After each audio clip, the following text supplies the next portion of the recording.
मराठीवरती आपल्या सर्वांचं स्वागत। आपण पाहत आहात बिग टीव्ही मराठी। मी तृप्ती कदम। पाहूया आजच्या ठळक घडामोडी। आज देशाचे नेते राष्ट्रवादी काँग्रेस शरदचंद्र पवार पक्षाचे राष्ट्रीय अध्यक्ष खासदार आदरणीय शरदचंद्र पवार साहेबांचे सांगली दौऱ्यादरम्यान सांगली शहर जिल्ह्याच्या वतीने शहर जिल्हाध्यक्ष माननीय संजय बजाज साहेबांनी स्वागत केले। यावेळी विविध विषयांवर पवार साहेबांच्या सोबत मनसोक्त गप्पा झाल्या।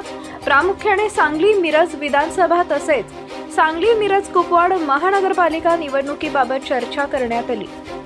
दरम्यान पक्षाच्या सर्वच पदाधिकाऱ्यांच्या वतीने सांगली विधानसभेसाठी संजयजी बजाज साहेबांना उमेदवारी देण्यात यावी अशी मागणी आज पवार साहेबांकडे करण्यात आली।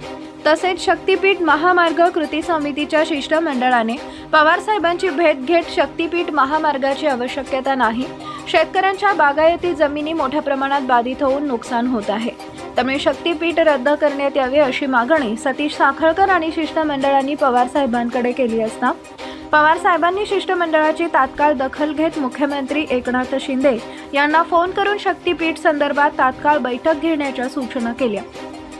त्या अनुषंगाने पावसाळी अधिवेशन संपताच बैठक घेण्यात येईल असं मुख्यमंत्री एकनाथ शिंदे यांच्याकडून सांगण्यात आले।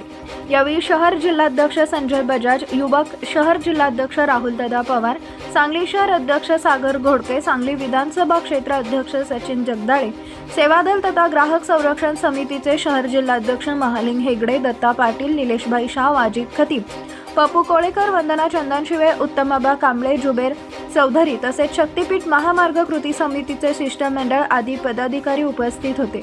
यावेळी महालिंग हेगडे, शहर जिल्हाध्यक्ष राष्ट्रवादी काँग्रेस सेवादल तथा राष्ट्रवादी ग्राहक संरक्षण समिती शरदचंद्र पवार सांगली आदी उपस्थित होते।